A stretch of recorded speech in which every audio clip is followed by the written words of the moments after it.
সকলকে হ্যালো। এটা আমার জন্মদিনের ভিডিও। এবারকার জন্মদিনটা কিন্তু একটু ডিফারেন্ট ছিল। সবাই তোমরা দেখতেই পাচ্ছ আমরা কেমন আমাদের চিকু সোনার সাথে জন্মদিনটা সেলিব্রেট করছি। হ্যাঁ, ওকে কিন্তু কেক-টেক কিছু খাওয়ানো যায়নি। তবে হ্যাঁ, আমার জন্মদিনে এটা কিন্তু আমার সেরা প্রাপ্তি।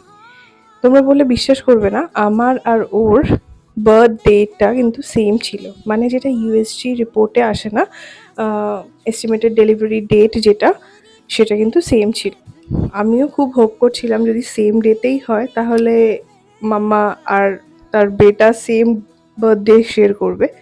কিন্তু যেটা হয় আর কি, যেই তারিখটা ধার্য হয় তার কিছুদিন আগেই ডেলিভারি হয়ে যায়। আমাদের ক্ষেত্রেও তো আর ব্যতিক্রম হয়নি। রইল কিছু গ্লিমসেস। আমার মনে হয় ভিডিওটা তোমাদের সবার খুব ভালো লাগবে। দেখা হচ্ছে নেক্সট ভিডিওয়।